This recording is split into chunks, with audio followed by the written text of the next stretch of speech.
Bonjour.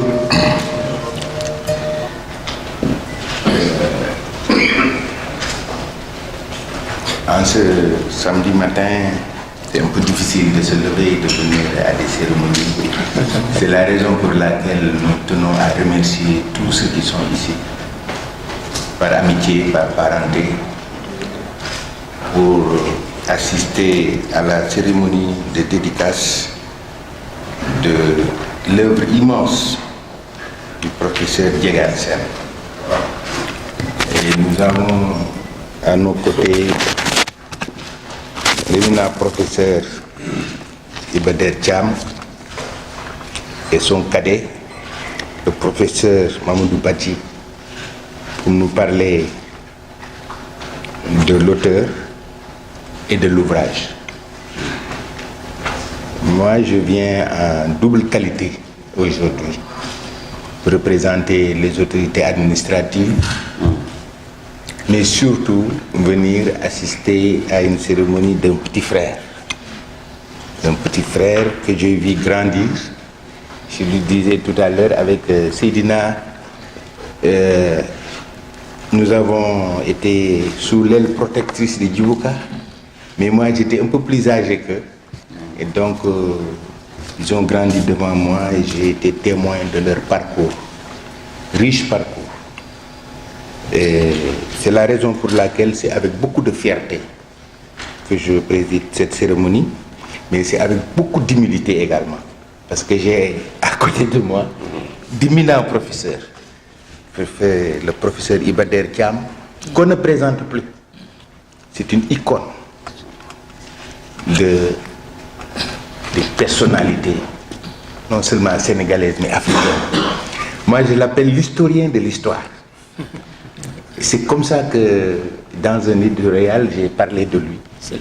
Et si Diegan est l'historien de la presse, lui, c'est l'historien de l'histoire. Et il y a une dizaine de jours seulement, j'étais à côté de lui, au cours d'un colloque organisé sur l'œuvre de Mame Less Dia. Et il nous a fait une brillante présentation de la presse et des origines de la presse. Je crois que c'est la même chose que nous faisons aujourd'hui. Donc je n'irai pas très loin. C'est pour seulement saluer la présence de tout le monde. Et je vais maintenant, je crois, donner la parole au professeur Badji. Je vous remercie, monsieur le directeur. Monsieur le directeur, monsieur le professeur Iba Der Thiam, monsieur le professeur Diegan Sène. Je remarquais au titre académique, puisque au-delà, l'un et l'autre, vous avez été des ministres. Et, je pense que ce qui nous réunit, c'est beaucoup plus pour parler des choses qui nous réunissent le plus souvent, la chose académique et scientifique. Alors, je voudrais d'emblée dire que depuis 2 jours, je traîne une petite grippe, pas beaucoup.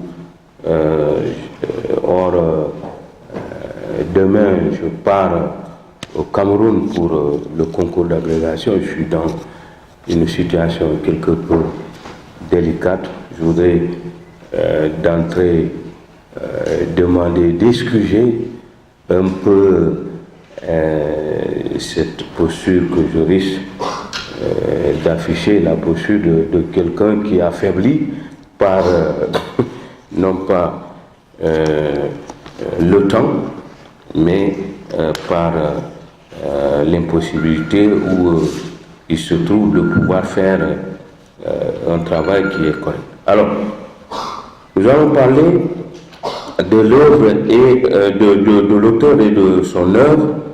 Je dois dire que le professeur Diegan Sène est un ami de très longue date. Moi, je l'ai connu d'abord en tant qu'élève socialiste. Il était à l'époque le responsable des étudiants socialistes et il y avait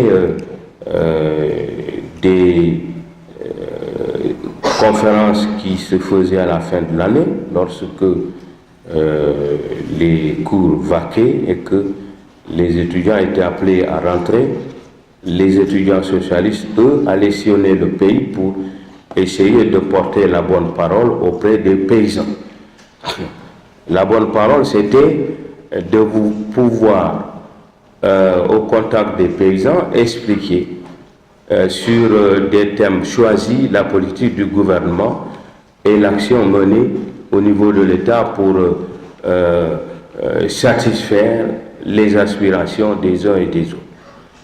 Et c'est comme cela, entre 1978 et 1979, on s'est connus. Et après, quand je suis arrivé à l'université de Dakar, ayant moi-même réussi le baccalauréat, eh bien, ce compagnonnage a pris un tour nouveau marqué par le renforcement des liens que nous avions déjà tissés, qui se muèrent en relation d'amitié et je dois même dire fraternelle, parce qu'au-delà de l'université de Dakar, nous nous sommes retrouvés à Lyon. Alors, il faut dire que nous avions à l'époque, non pas des bourses, nous avions des aides, et c'était très difficile. Mais je dois dire que Guégan, c'est d'abord quelqu'un, vous allez voir que ce trait de caractère est aussi un aspect qu'on retrouve à travers le livre. C'est quelqu'un de très généreux. À Lyon, pratiquement, tous les étudiants, y compris certains qui occupent aujourd'hui des postures importantes, mais je ne voulais pas citer les noms, c'est vers lui qu'on convergeait pour se sustenter. Je ne dis pas pour manger, je dis se sustenter, puisque nous étions dans un contexte défavorable du fait de la modicité des moyens dont on disposait, et c'est chez lui que tout le monde convergeait pour manger. Qui aurait pu, dans ces circonstances, offrir son gîte à tout le monde, en sachant que chacun a au moins quelque chose qu'il pouvait mettre dans le panier, mais souvent les gens venaient s'apporter ne serait-ce qu'un seul produit à mettre dans le panier, et donc c'est lui qui supportait tout. Et ça n'a pas été le fait d'une seule année, c'est tout le temps que Guégan est resté en France, puisque, à ma connaissance, c'est en 1993 seulement qu'il est rentré. Moi, je suis rentré 2 ans après. Donc, c'est pour dire que c'est quelque chose qui, dans la vie d'un individu, d'un homme, marque les esprits, surtout de ceux qui observent d'assez loin le parcours des uns et des autres, mais pour ceux comme nous qui le connaissons, c'est un aspect de sa vie extrêmement important. Quand je dis qu'on peut le relier à son œuvre, la générosité se lie à travers la relation qu'il fait d'un certain nombre d'aspects, c'est-à-dire entrer juste dans le détail. Mais je reviendrai dans la deuxième partie de mon intervention pour parler de l'œuvre. L'autre élément de la personnalité de l'auteur, c'est la fidélité. La fidélité à l'amitié. La fidélité, c'est pour moi un aspect très important, parce que ça fait partie de nos valeurs cardinales, les valeurs sur lesquelles la société sénégalaise est adossée. La fidélité, la loyauté. La fidélité, la loyauté, c'est d'abord au niveau du mouvement des étudiants socialistes. Guégan savait le rôle que Feu Guibo Letika avait joué pour faire des étudiants socialistes non pas des enfants gâtés, mais des enfants qui pouvaient avoir des moyens d'exister. Il est resté attaché à ce monsieur jusqu'à ces derniers jours. Et c'est très important, il n'est pas allé vers Guy Boka par opportunisme ou par quoi que ce soit, mais par fidélité et par loyauté. Je tiens à le dire, moi, je ne fais plus de la politique active, quand bien même je reste fidèle aux sentiments socialistes qui m'ont toujours nourri. Et c'est quelque chose que je tiens à dire en ces circonstances où, souvent dans notre société, on a le sentiment que ça va dans tous les sens. La loyauté, la fidélité. Fidélité aussi aux idéaux qui ont inspiré beaucoup d'entre nous, qui ont rythmé nos pas dans la recherche d'un parcours qui pourrait déboucher, puisque chacun d'entre nous à l'époque voulait faire la révolution. On a rêvé du grand soir, mais finalement chacun s'est dit, au fond, au lieu du grand soir, il faut quand même qu'au quotidien, on ait de quoi vivre. Et je crois que nous tous, à quelques exceptions près, nous sommes tous rentrés. Nous sommes tous rentrés attachés que nous étions à notre chère patrie. Certains ne sont pas nombreux, sont ailleurs, parce que simplement, ils ont décidé que ce soit ici. Troisième élément et troisième trait de caractère du professeur Guégansen, et je ne retrouve pas souvent chez beaucoup de nos intellectuels, c'est que le professeur Guégansen est attaché à la lecture. Beaucoup ne lisent plus, ou très peu. Le professeur Guégansen, vous ne le verrez jamais, parce que certains se promènent avec des livres pour montrer qu'ils lisent. Et quand bien même vous leur demandez la première page de ce qu'ils lisent, il ne peut même pas vous en restituer le contenu, mais ce n'est pas son cas. Et ce qui veut dire qu'il travaille. Et quand je le dis, vous allez me dire, mais comment le savoir? Parce que nous avons partagé des moments ensemble. Guégansen dort peu la nuit, parce qu'un intellectuel, c'est quelqu'un d'abord qui dort très peu, qui lit beaucoup, qui dort très peu, qui travaille beaucoup. Et par conséquent, lui, il a vite compris que ce n'est pas le travail, c'est par une investigation et un investissement personnel dans la recherche qu'on peut, si on veut véritablement parvenir à se hisser dans cette quête du savoir qui est souvent semée d'embûches, parvenir à des résultats.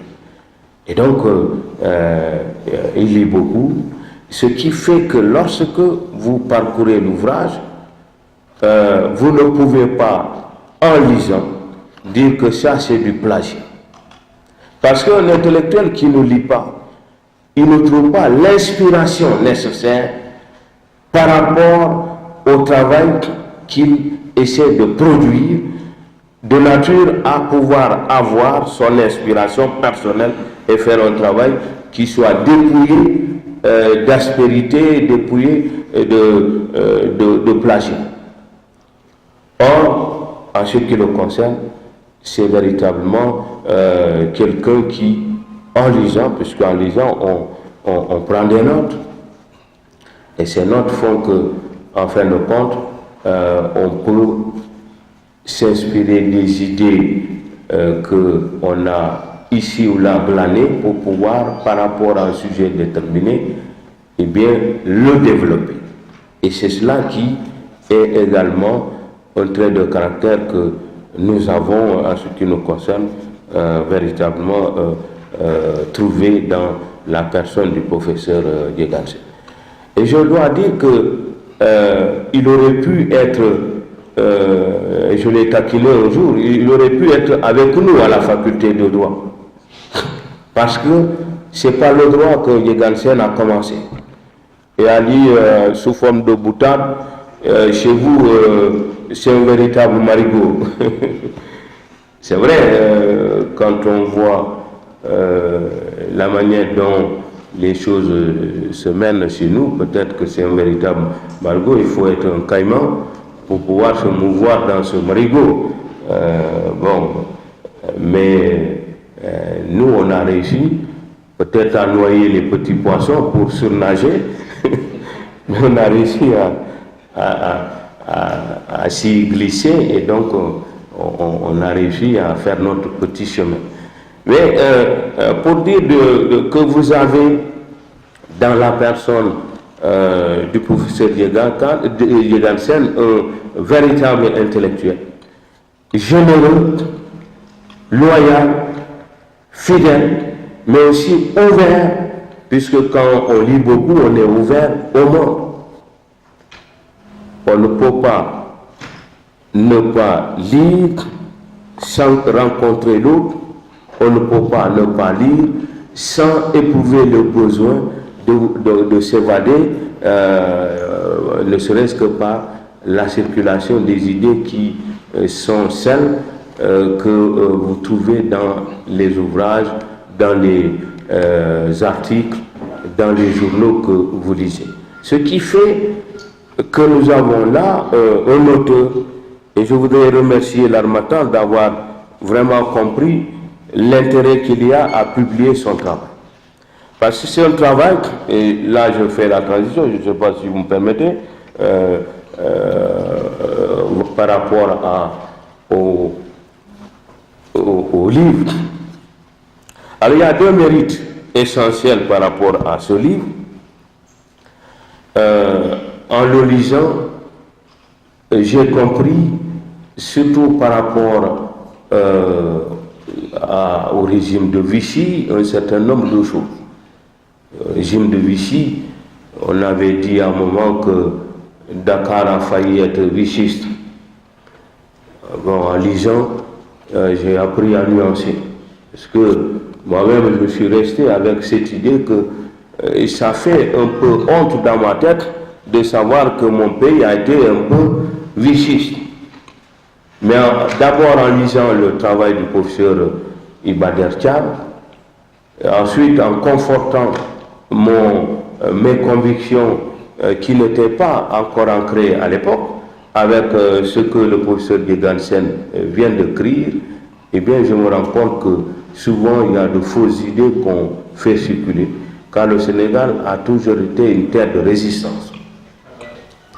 Et donc cela me permet de rebondir pour dire que véritablement nous n'avons pas honte d'avoir durant cette période inscrit une belle page de l'histoire qui permet de montrer qu'au fond Vichy c'est pas notre histoire. Mais le mérite, le premier mérite, c'est par rapport à l'histoire des idées politiques. Lorsqu'on lit cet ouvrage, et je dirais un dernier mot par rapport au rôle de la presse, lorsqu'on lit cet ouvrage, on se rend compte qu'il y a dans notre pays une circulation des idées par presse interposée qui fait qu'on n'a pas à rougir lorsque l'histoire des idées politiques, ça fait partie de ce que nous enseignons à la faculté. Et l'enseignement est articulé sur des considérations tirées de l'histoire d'autres peuples. On nous dit que ce sont les Grecs qui ont inventé la politique, c'est-à-dire l'art de commander, l'art de gouverner la cité. Et par conséquent, c'est des Grecs que nous devons ce que préfigure la politique, ce que la politique veut dire. Et donc ce sont les Grecs qui ont, en inventant la politique, inculqué aux autres comment, dans cet exercice, il faut se comporter. Or, on sait très bien que si cela est relativement à la démocratie, les Grecs, et surtout Athènes, n'avaient pas une forme de démocratie complète, parce qu'en étaient exclues les femmes. Dans la Grèce antique, les femmes n'avaient pas droit de citer. Dans le langage romain, on n'avait pas un mot pour désigner les femmes. Les femmes n'avaient pas le droit d'aller au théâtre. Parce que le théâtre, je vous dis, le théâtre avait toute une symbolique. Y aller pour une femme, c'était défier les divinités. Et par conséquent, elle devait être mise à mort. L'autre catégorie, c'était les métèques, les étrangers. Et enfin, les esclaves qui étaient considérés comme des objets. Ils n'étaient pas des sujets d'autrui. Et donc, en essayant de parcourir cet ouvrage relativement à l'histoire des idées politiques, on apprend beaucoup de choses sur les idées concernant les projets de société que tous ceux qui, à l'époque, étaient sur le terrain politique, en AOF notamment, et qui voulaient pour leur pays beaucoup de bonnes choses. Le mieux-être des populations à travers le projet de société qui était le leur, eh bien, ils le faisaient et ce que la presse tentait de véhiculer. Donc, ça veut dire que nous allons avoir à revisiter l'histoire des idées politiques sous des prismes complètement nouveaux, en essayant d'avoir un paradigme qui tient compte de ce que nous savons maintenant, eu égard au développement qui y sont consacrés. Alors, le professeur Guégansen me dit tout à l'heure, c'est vrai que le titre des fois est trompeur. Avant lui, il y avait le professeur Ibadertian qui avait fait une somme, je dis une somme, sur l'histoire de la vie politique et syndicale du Sénégal, depuis le Front populaire jusqu'à jusqu'aux indépendances, dont il faut aussi s'inspirer très largement pour avoir une idée complète de la manière dont circulaient les idées dans nos sociétés. L'autre mérite, c'est par rapport à l'histoire politique tout court. La presse a joué, et au départ je me suis dit, histoire de la presse sénégalaise. Alors, j'aurais dû commencer par là. Mais, comme tout bon chercheur, le professeur Guégansen a pris le soin de dire ce qu'il entend par presse sénégalaise à un moment où notre pays n'a pas recouvré son indépendance. Parce que c'était pas prétentieux ni présomptueux de dire que c'était une presse véritablement sénégalaise, mais il a pris le soin de dire ce qu'il entendait par là. Donc, par rapport à l'histoire politique, nous avons là un bel outil d'analyse, un bel outil d'explication, mais aussi de critique de tout ce qui, depuis la période qui va, alors ce qu'il appelle l'après-histoire de la presse sénégalaise, à savoir la période des fondements, les débuts de la presse, qui étaient marqués par des balbutiements d'une presse qui va, chemin faisant, avoir un statut. Et je crois que c'est quelque chose qu'il faut saluer, et je voudrais, en me rangeant à l'opinion de son préfacier, saluer ce travail méritoire, ce travail digne de considération et d'intérêt pour tous ceux qui s'intéressent à ce pan de l'histoire du Sénégal, retracé à travers le rôle que la presse y a joué. Je crois que ça, c'est extrêmement important. Mais je ne voudrais pas terminer cette intervention sans revenir sur un aspect. Je crois que ça apparaît assez moins dans le travail, c'est souvent la censure. Vous savez, la presse a traversé même, y compris durant les indépendances, des moments difficiles. C'est comme ce que Michel Cotta, une journaliste française, disait à propos des hommes politiques. La presse est le miroir de Jupiter des hommes politiques. Pourquoi le miroir de Jupiter? C'est que la presse leur renvoie une image qu'ils détestent. Et par conséquent, ils font tout pour la museler. Et heureusement, lorsqu'on sait que ce n'est pas simplement une entreprise qu'on fabrique, qu'on met en place, mais aussi lorsqu'on se bat pour que des idées plurielles, diverses, se portent, qu'elles soient véhiculées, qu'elles puissent d'une certaine manière inspirer, ce n'est pas en cherchant à vous museler que vous allez vous coucher. Vous dites, quand cela ne tienne, le combat ne fait que commencer. Et je voudrais recommander très vivement la lecture de cet ouvrage. Je crois que, puisque M. Diallo est là, il faudrait faire tout pour que le tome 2 soit publié, de manière à ce qu'on ait complètement l'ensemble de l'ouvrage, et je suis sûr que l'ensemble de l'ouvrage sera d'un outil précieux pour nous tous dans la connaissance de notre passé, retracé par la presse, mais aussi dans ce que nous voulons savoir de tous ceux qui ont fait notre histoire, à la fois histoire politique, sociale, économique, à travers les récits et les analyses que le professeur Djegansen en a faites. Voilà ce que je voulais vous dire, tout en remerciant le professeur de m'avoir invité et associé à cette...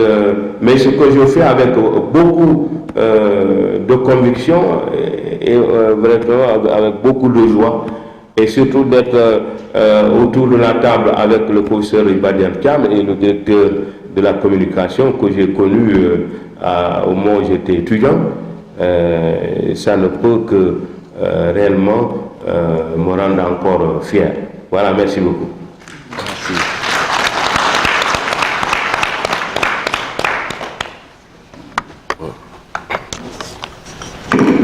Merci, professeur. Vraiment, vous avez été à la hauteur. Merci. Par la magie du verbe, vous nous avez fait redécouvrir le parcours lumineux de notre jeune frère, parcours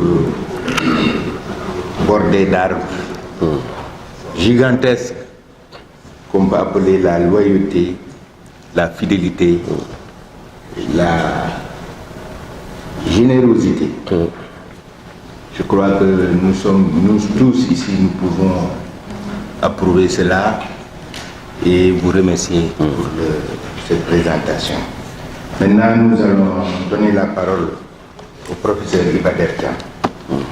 Monsieur le directeur de la communication, Monsieur le doyen de la faculté des sciences juridiques et politiques et distingués collègues,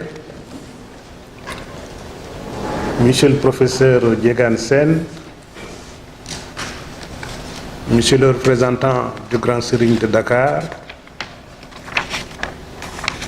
Mesdames, Mesdemoiselles, Messieurs, Monsieur le directeur également des éditions L'Harmattan. J'ai déjà dit dans la préface que j'ai faite à ce travail de qualité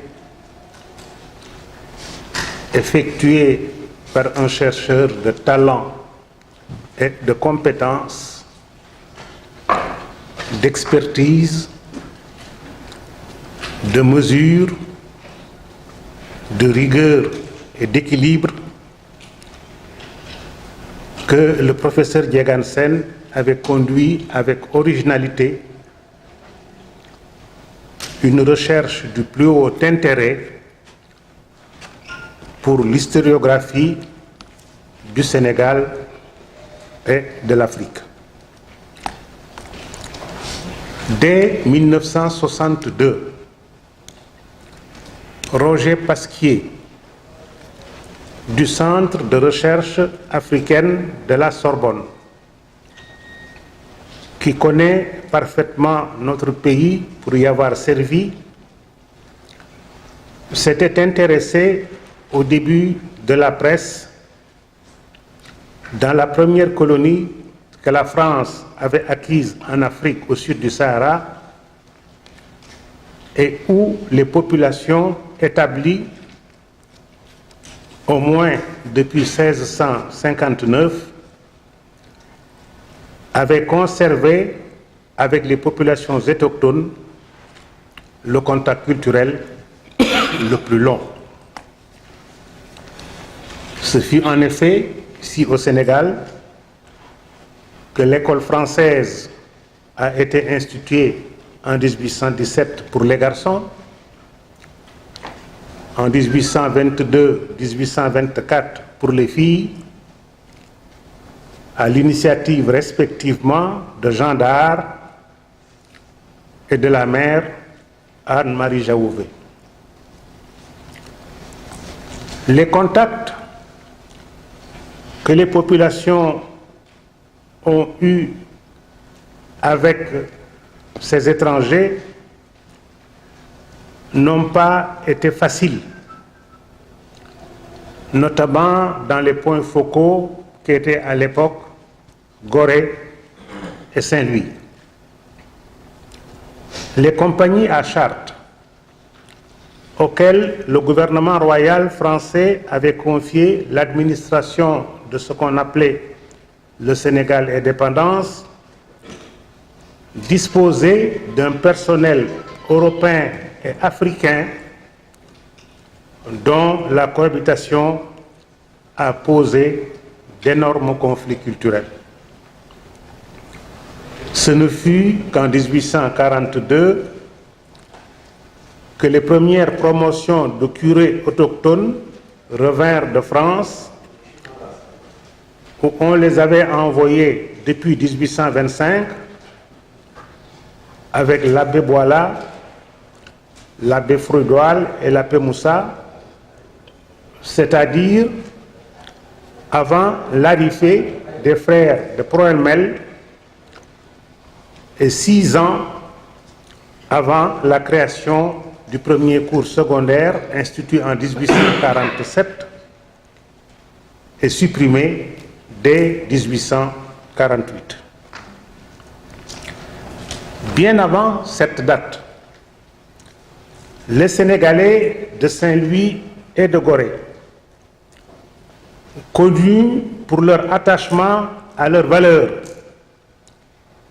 et pour la défense de leurs intérêts catégoriels, s'exprimaient dans des pétitions et des résolutions dans lesquelles ils formulaient des revendications, critiquaient l'administration, dénonçaient les abus d'autorité, exprimaient leurs desiderata en faisant appel à des agents d'affaires qui tenaient la plume. Le Sénégal ne disposait pas alors d'imprimerie ni publique ni privée, encore moins de journalistes et de presse. Si certaines feuilles rendaient compte de certaines décisions de l'administration coloniale, elles étaient pour le moment imprimées à Paris et acheminées au Sénégal. Il faudra attendre 1856 pour que notre pays obtienne sa première imprimerie. Et j'ouvre ici une parenthèse pour féliciter très vivement le professeur Diegan Sen, qui dans son travail scientifique a définitivement clarifié une idée fausse qui a été longtemps véhiculée, selon laquelle cette première imprimerie avait été instituée par Faidherbe. Non, ce n'est pas Faidherbe, et vous l'avez magistralement démontré, et c'était la première fois que c'était fait. Je pense que moi-même, dans ma thèse, j'ai repris cette idée de Mme Boulek pour dire que c'était en 1856, mais vous l'avez corrigé en disant que ce n'est pas en 1856, c'est en 1852 que pour la première fois le ministre Ducos a posé le problème de la création de cette imprimerie et il a pris toutes les dispositions pour que le Sénégal en fût doté, si bien que quand Faidherbe est arrivé, il a trouvé que l'imprimerie était là et le document et la presse pouvait être lancée. Je pense que, ne fût-ce que pour cela, votre thèse est importante. Parce qu'une thèse d'État, c'est d'abord et avant tout un travail dans lequel on corrige tout ce qui vous a été précédé et tout ce qui vous ont précédé, de manière qu'on ait un état de connaissance qui soit au clair. Et je voudrais vous en féliciter. Cet événement marque un tournant capital dans l'histoire de la presse parce qu'il permet désormais d'imprimer des journaux au Sénégal, ce qui occasionnera une meilleure circulation de l'information dans notre pays où existait déjà une presse orale, informelle et brouillonne, anarchique et partisane, alimentée par de grands diseurs à la solde de groupes et d'individus désirant légitimer leur position sociale, leurs intérêts ou leurs ambitions. C'est l'époque où les premiers Sénégalais de culture française, tels que l'abbé Boilat, Léopold Panet, Paul Hall, Yorodia, Sidia Léon, mulâtres pour la plupart, écrivent leurs premiers essais. Le terreau était fertile car la société sénégalaise est une société d'opinion publique dans laquelle les faits et gestes des leaders des deux sexes sont épiés, surveillés, colportés de bouche à oreille dans les divers milieux sociaux où ils font l'objet de commentaires les plus divers qui mettent en scène des intervenants qui, sans science ni expertise le plus souvent, se livrent néanmoins à des jugements qui alimentent des opinions dont la population fait ses choux gras. Monsieur le professeur Diogansen explore toute cette préhistoire de la presse au Sénégal pour bien camper son sujet. À partir du chapitre 2, il s'attaque aux conditions dans lesquelles naissent et évoluent les premiers organes de presse, s'intéresse à la presse avant, pendant et après la Première Guerre mondiale, consacre sa réflexion aux organes phares comme le Réveil du Sénégal, le Moniteur du Sénégal Indépendance, l'AOF, le Petit Sénégalais, la démocratie du Sénégal, par exemple, définit le contexte réglementaire créé par la loi du 29 juillet 1881, axe sa réflexion sur le cadrage technique, passe en revue les thèmes abordés, les intérêts en cause, les batailles politiques, les acteurs en scène, sans oublier de s'intéresser au rôle joué par la presse chrétienne. Dès cette époque, la presse arabe était comme toujours l'objet d'une exclusion programmée. non seulement les savants du monde arabe, comme Ahmed ibn Hanbal, l'imam Malik, Bukhari, Muslim, Al-Ghazali, Mohamed Iqbal, Ibn Sina, le chimiste Razi, le mathématicien Omar Khayyam, Ibn Battuta, le sociologue Ibn Khaldoun étaient exclus des programmes, mais des journaux arabes comme Es-Saada, La Natura, Meral Oud-Charb, Les Cèdres du Liban, El-Watan, El-Bayan du Liban, Aleph-Ba de Damas, Al-Haram, El-Bokhatam et El-Okhra de Tunisie étaient interdits en AOF pour couper d'autres pays et sa population majoritairement musulmane du panislamisme international. Mis à part Saint-Louis en 1857, les médersa ne verront le jour à Boutilimite en 1904, Djenné et Tombouctou en 1905 et ailleurs bien plus tard.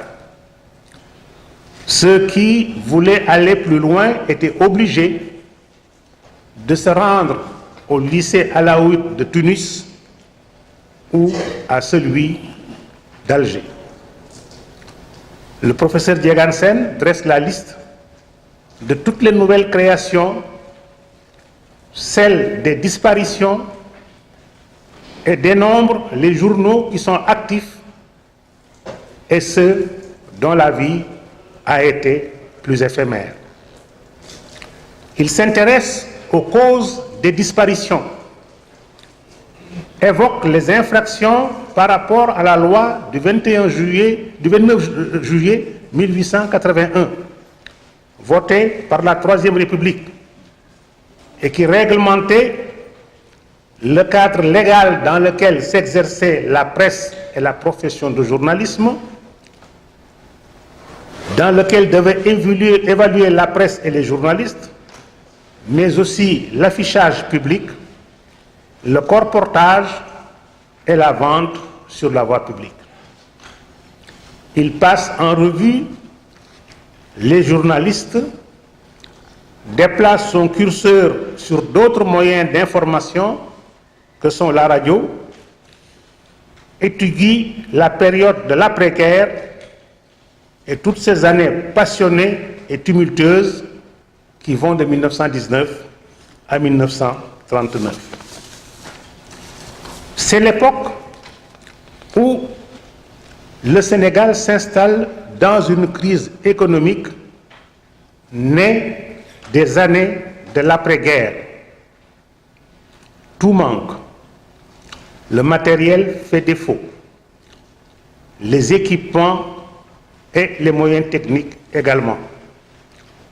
Pendant qu'en France, les années folles créent une ambiance de jouvence, au Sénégal, le climat social et politique et l'environnement économique sont pollués par les conséquences des élections de 1914, au cours desquelles Blaise Diagne avait triomphé de tous ses adversaires mulâtres et français réunis. C'est ce que j'appelle la révolution de 1914. La guerre 1914-1918 avait donné l'occasion aux leaders noirs de prendre en main le destin des soldats africains recrutés pour dénoncer lors des séances du comité secret de l'armée à l'Assemblée nationale les recrutements forcés, le racisme ambiant dans les armées, les discriminations dont les troupes africaines étaient l'objet dans les différents théâtres d'opération. Tout cela l'avait rapproché des soldats et lui avait valu un immense succès. un succès tel qu'en 1920, lorsque la vie politique reprit dans la colonie, les listes de son parti triomphent sur toute la ligne, non seulement à la fonction parlementaire, où il est reconduit, mais également au Conseil général, ainsi que dans toutes les communes de plein exercice du Sénégal, qui étaient à cette époque au nombre de 4. Pour la première fois, les listes de Blaise Diagne, composées essentiellement de noirs, prenaient le dessus. Les blancs étaient éliminés et nombre de métis, si bien que ces derniers ont poussé des hurlements stridents pour dire que ce pays qu'ils avaient construit, qu'ils considéraient comme le leur, venait de les exclure de la vie politique et ne voulaient plus qu'ils participent à la vie de la colonie du Sénégal. Le succès a été tel que les maisons de commerce bordelaises et marseillaises se sont affolées et ont menacé de retirer aux communes de plein exercice, c'est-à-dire celle de Gorée et de Saint-Louis en 1872, celle de Rufisque en 1880 et celle de Dakar en 1887, toutes les prérogatives qui leur avaient été accordées, de manière que leur soit appliqué le code de l'indigénat de 1887, qui permettait d'arrêter n'importe quel Africain, de le soumettre à des corvées et même de le jeter en prison pendant 15 jours sans avoir à rendre compte à qui que ce soit. C'était un contexte particulièrement difficile. Ils ont fait appel à un de leurs amis au Parlement français qui s'appelait Valude. Ils lui ont demandé de déposer une proposition de loi pour supprimer les communes de plein exercice au Sénégal. Valude a déposé effectivement la proposition de loi sur le bureau de l'Assemblée nationale et ils ont ensuite actionné la franc-maçonnerie à travers Vézia, qui a convoqué Blaise Diagne à une rencontre avec les maisons de commerce bordelaises à Bordeaux, rencontre au cours de laquelle ces maisons de commerce lui ont dit ou bien tu changes de politique en acceptant désormais d'élaborer des listes qui sont des listes mixtes dans lesquelles les Français et les Sénégalais figureraient, ou alors nous supprimons aux communes le droit d'avoir un député, d'avoir un conseil général et d'avoir des communes de plein exercice. Or, la jeunesse de cette époque-là était une jeunesse extrêmement dressée contre le capitalisme bordelais et marseillais. Les Lamine Gueye, les Galadé Diouf n'entendaient pas collaborer de quelque manière que ce soit avec les maisons de commerce bordelaises et marseillaises. Blaise Diagne n'osait pas leur dire le marché qu'on lui avait proposé. Il a donc été obligé de le cacher. Il ne s'en était ouvert qu'à Louis Guilabert, le père de notre prestigieux Guilabert, qui était président du Conseil général, mais il l'a caché à tous les autres leaders du Sénégal et il a été obligé de signer ce qu'on a appelé le pacte de Bordeaux. Quand cette nouvelle a été connue, on a dit qu'il avait trahi ses engagements, il a trahi la jeunesse, les intellectuels et le peuple sénégalais et qu'il n'était plus digne d'avoir la confiance des Sénégalais. Or, Blaise Diagne n'osait pas expliquer qu'il avait accepté le principe de listes géminées entre blancs et noirs. D'autant qu'au même moment, le pays était agité par une crise religieuse extrêmement préoccupante. En 1909, l'imam Moulay avait quitté ce monde. En 1914, Cheikh Boukounta était décédé à Ndiassane. En 1922, El Hadji Mor Diarra Mbacké disparaissait, suivi quelques jours plus tard par El Hadji Malick Sy et par El Hadji Abdoulaye Niass. Le Sénégal était plongé dans une véritable perplexité paradigmatique, se demandant ce qui arrivait à notre pays. Dans ces années, qui étaient les années de l'immédiat après-guerre, au cours desquelles tout manquait, une crise sociale profonde s'était installée dans le pays et les populations étaient confrontées à toutes sortes de difficultés. En 1927, Cheikh Ahmadou Bamba quittait lui également ce monde, à la veille de la crise économique mondiale de 1929, qui a plongé le Sénégal dans un traumatisme profond, parce que le cours de l'arachide sur le plan mondial a baissé, alors que notre pays en 1926 avait connu un hivernage exceptionnel qui lui avait permis de récolter 600 000 tonnes d'arachide. Malgré cela, le Sénégal était dans une situation particulièrement difficile. La bataille de l'arachide sera engagée. La conférence de Genève se tiendra dans la même séquence en 1930. Et là encore, Blaise Diagne manque de chance parce que c'est lui que le gouvernement français choisit à cause de son tempérament batailleur pour qu'il aille défendre le dossier du gouvernement français. Or, la conférence de Genève portait sur le travail forcé et Diagne, porté par ses convictions profondes, s'est fait le défenseur du travail forcé. Évidemment, ça a creusé le fossé entre lui et la jeunesse sénégalaise, une jeunesse sénégalaise qu'il avait déjà défiée en 1925, quand Lamine Gueye s'est porté candidat aux élections municipales de Saint-Louis et l'a battu, quand également Maurice Gueye s'est porté aux élections municipales de Rufisque et a triomphé, Diagne lui-même sera obligé de se porter candidat à la mairie de Dakar pour éviter que cette mairie ne tombe entre les mains de ses adversaires.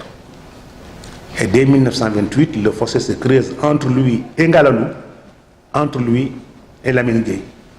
Cette idée, Pichemon Bop Foukonertak, a été lancée pendant ces différentes années. Alors, évidemment, Diagne était très gêné.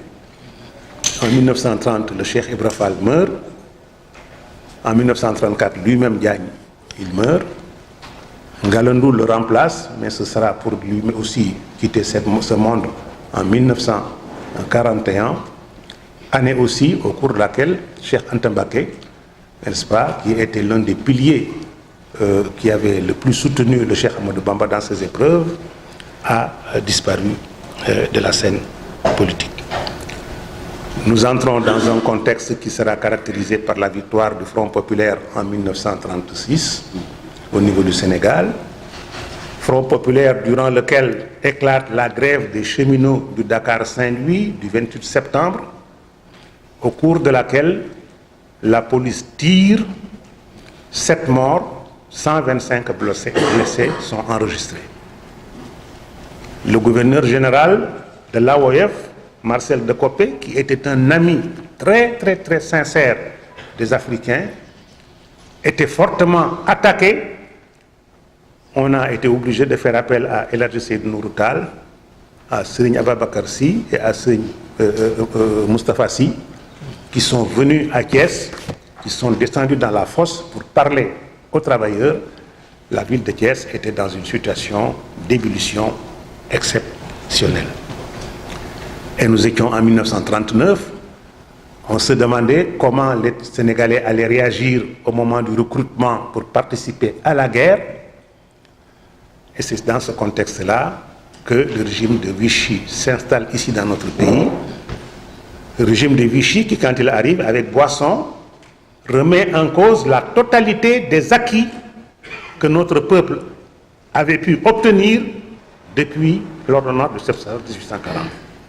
Les communes de plein exercice sont mises en veilleuse, le conseil général est mis en veilleuse, la fonction parlementaire n'était presque plus exercée de façon significative, et le Sénégal se retrouvait dans une situation exactement qui était celle des pays de protectorat. C'était un moment particulièrement important.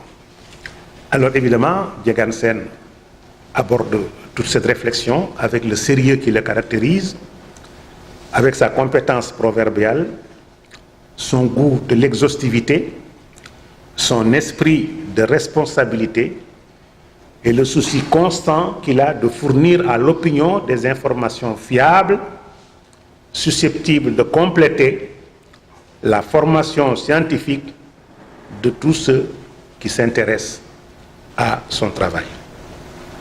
C'est la raison pour laquelle, et ce sera là ma conclusion, je voudrais vraiment le féliciter pour les résultats auxquels il est parvenu et confondre dans le même hommage son directeur de thèse et le jury qui a apprécié son travail.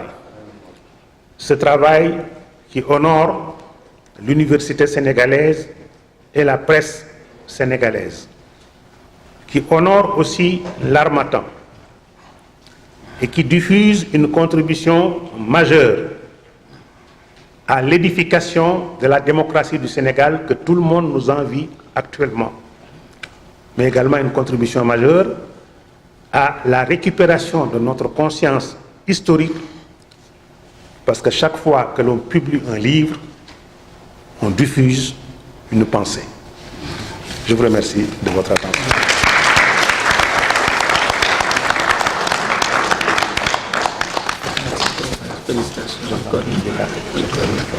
Félicite encore. C'est excellent travail.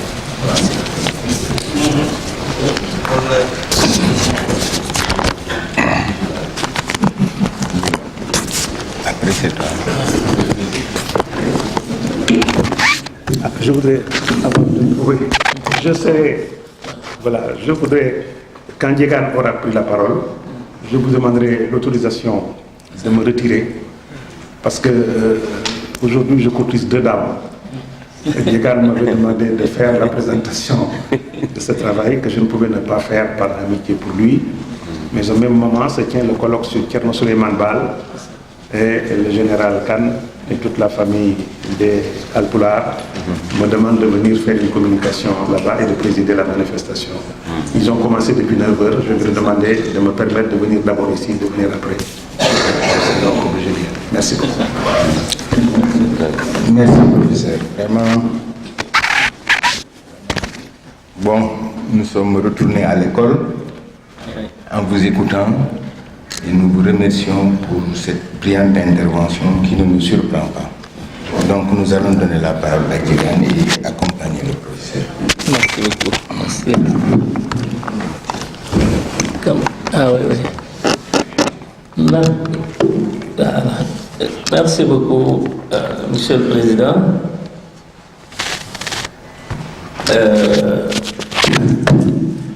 Moi, je n'aurai vraiment que des remerciements. Des remerciements à faire. Parce que l'essentiel, et pour ce qui concerne l'œuvre au moins, est dit par le doyen Badji et par le professeur Iba Der Thiam, qui, il faut le dire, est même allé bien au-delà de l'œuvre. Comme vous le savez, toujours exhaustif, précis, comme tout bon savant. Et cela me règle une bonne partie de mon problème. Donc les remerciements vont commencer à tout seigneur, tout honneur, par le professeur Iba Der Thiam. Pas seulement pour être ici arrivé non seulement très tôt, mais venu vraiment avec, comprenez, son engagement habituel, mais en plus de m'avoir encouragé à publier ce document. Vous savez, je ne parle même pas du Sénégal, je ne parle même pas de l'Afrique, parce que ne l'oublions pas, le professeur Iba Der Thiam fait partie des auteurs à travers le monde que l'UNESCO avait commis entre guillemets, pour écrire l'histoire générale de l'Afrique. Donc c'est l'un des auteurs et vous comprenez comment ce choix s'effectue au plan international. Professeur Iba Der Thiam est également l'un des principaux auteurs de l'histoire des pays, en gros, membres de l'OCI, donc des pays musulmans. Ça, beaucoup de gens l'ignorent, et pourtant c'est fondamental. Comme vous le savez aussi, il est membre de beaucoup de sociétés savantes à travers le monde. Donc ça veut dire que c'est un homme généreux. Il a son savoir que tout le monde connaît, que tout le monde distingue, et il est prêt à le mettre à la disposition de qui veut, du public. Je m'en suis rendu compte depuis longtemps, mais surtout en préparant ce travail-là, où j'étais obligé de lire entièrement sa thèse. Beaucoup de gens parlent de la thèse du professeur Thiam, parce que c'est une thèse monumentale. Une thèse certainement qu'on voit tous les 50 ans. Très rare. Mais ils ne l'ont pas lue.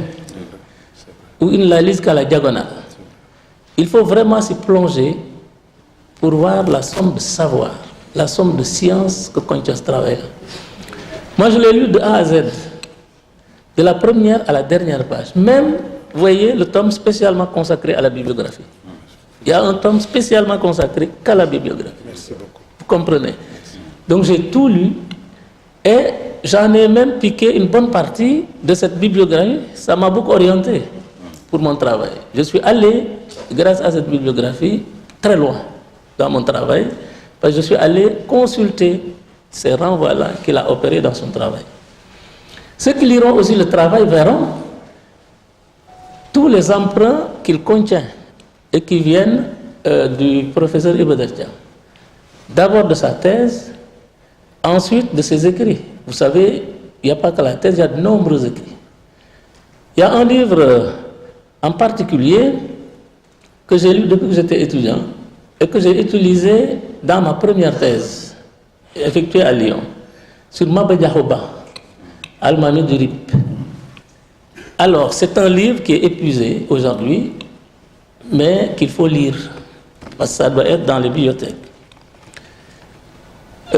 Donc, que ce monument-là accepte aujourd'hui de se livrer à cet exercice auquel il se livre depuis maintenant presque 40 ans, ça dénote une générosité extraordinaire. Générosité, il a le temps, justement, de l'université, il a le temps de la science, il a le temps pour ses cadets, il a le temps même pour ses fils. Parce que beaucoup de ses fils maintenant, enfin beaucoup d'enseignants aujourd'hui à l'université ont l'âge de ses enfants. Donc, je voudrais remercier le professeur Iba Der Thiam pour tout cela. Le remercier aussi parce qu'il m'a montré en quelque sorte la voie. Avant de le rencontrer, j'hésitais beaucoup, vous comprenez, entre les tâches politiques, la recherche, etc. Il y a quand même parfois quelque chose d'assez difficile. Vous voyez, on l'appelle. Donc il faut que j'aille très vite, n'est-ce pas? Et le remercier surtout aussi pour avoir consenti ce sacrifice-là. Je ne l'ai vu parce que cette cérémonie avait été prévue pour le 14 octobre. En temps, vous avez vu ce qui s'est passé. On ne pouvait plus rien faire d'autre que de la reporter. Et je ne l'ai vu justement pour lui proposer cette nouvelle date qu'avant-hier seulement. Vous comprenez? Avant-hier, il avait déjà pris des engagements, parce que je ne l'avais pas encore informé, avec le colloque sur Thierno Ousmane Ba, Souleymane Ba.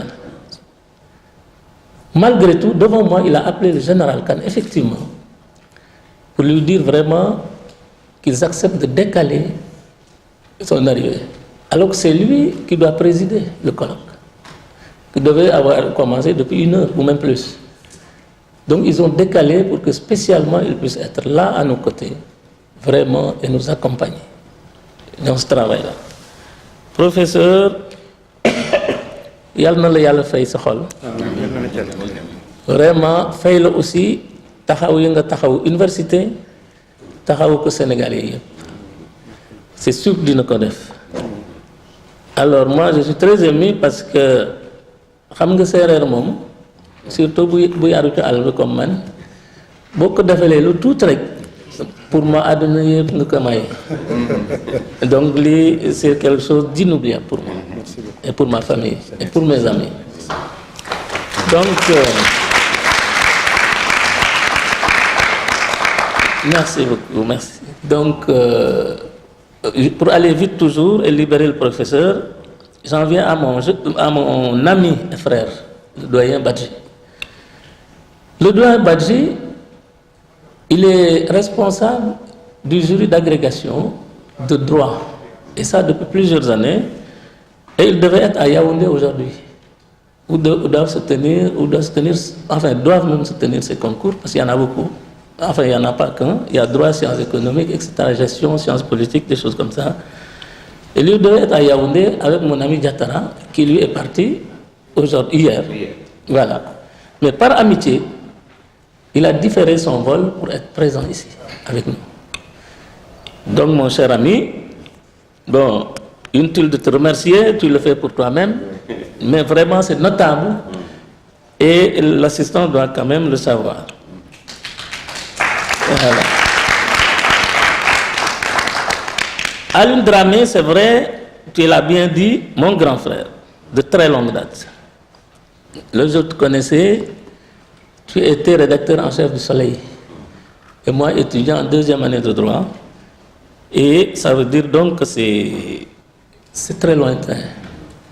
Et toujours, je sais compter sur toi, étant étudiant d'abord de tes conseils. Étant jeune enseignant, toujours de tes conseils, et je te remercie encore une fois, et c'est ce qui explique, comme je l'ai fait pour le professeur Iba Der Thiam, pour le professeur Badji, je me suis déplacé jusque chez toi pour te remettre ce travail-là. Ça veut beaucoup dire. Et à ton frère là, il me lie aussi une longue amitié, un brillant cadre qui a fait gestion, MIAGE, parmi les toutes premières promotions d'ailleurs, c'était nouveau à l'époque en France, et qui bien entendu fait partie de ces brillants cadres africains que nous reprennent ou que nous prennent nos anciens colonisateurs après leur formation. Donc je vous remercie à vous tous. Je remercie parce que si cette séance a pu avoir lieu dans ce cadre-là, c'est parce qu'il y a un appui. Moi, personnellement, je n'aurais pas pu le faire. Le grand Serigne de Dakar a tenu,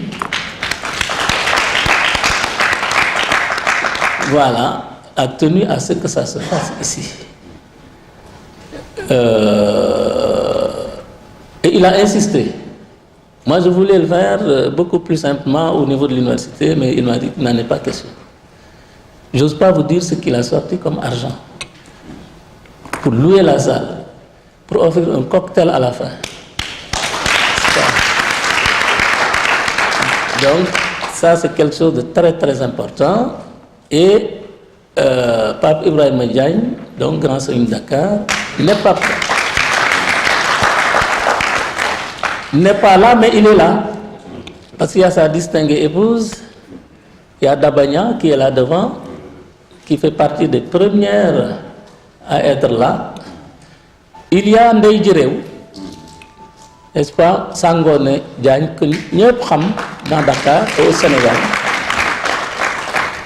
Nous savons que yoni pour nous faire ces affaires. Je suis gërëm ku lim rek djum. maa ngi gis fële Major Mbeng sama mag Ndiaga Niaw, ça fait partie de nos anciens là-bas. J'ai vu le sénateur Biram Ngom qui est là venu très tôt. J'ai vu mon frère le professeur Birandour qui est là. J'ai vu mes amis de l'université, professeur Namaywa, qui lui aussi a tenu à contribuer pour la tenue de cette réunion. Alors ça c'est à signaler. Un ami qui est philosophe, professeur à la fac de philo. Et j'ai vu beaucoup d'autres, le professeur Jean-Claude Sané est là, le professeur Diop, et voilà, certainement j'en oublie. Hein. Vraiment, ils m'ont cité un animal. Voilà, c'est assez difficile, j'aurais dû écrire.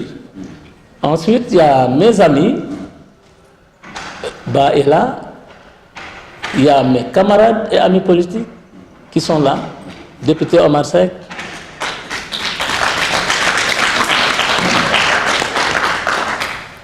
Seydina Omar Touré, pour commencer par là, etc., etc., Pape Sow, Jean-Louis Camara, Khalignan, Fatou Gassama, bien sûr, présidente des femmes, président Khady Gueye Sow, vraiment, alors, Sid Ardo est là. Oui, oui, je viens chez lui. Sid Ardo Sow est là, mon ami, qui vient de Podor en plus. Podor le jogé pour nous faire vraiment assister avec toi. Sidi Diadio, ak ñep dal. Oui, je sais ce que je fais. Merci beaucoup. Donc, gis na ñep dal. Ñi ma limul nañ ma bal. Vraiment, c'est que peut-être xal day fat. Il y a bien sûr ma famille, mon épouse Kodou est là. Bon, mes nièces sont là, Mariama. Hein? Aidez-moi quand même, Mariama et Penda, voilà, etc., etc. Tout le monde est là. Enfin, professeur, je vais conclure avec le gouverneur Maham Diallo. Voilà. Maham Diallo, Fatou Gassa Maham Nakabouba. Vieux Cissé, merci beaucoup. Merci.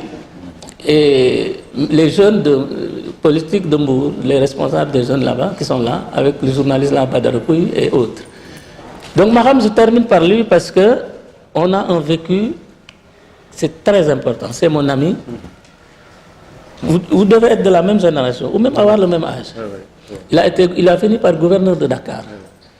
Mais si vous le voyez, à ma compagnie, c'est comme deux petits copains. Et ça depuis toujours. Hein. Vraiment, depuis qu'on se connaît, c'est vrai dans le cadre de l'URD. Maintenant, il est, comme vous le savez, un ami du président Macky Sall de longue date, qui le soutient. Bon, mais on a commencé à cheminer à l'URD et c'est quelqu'un de formidable. Vraiment. Un grand ami.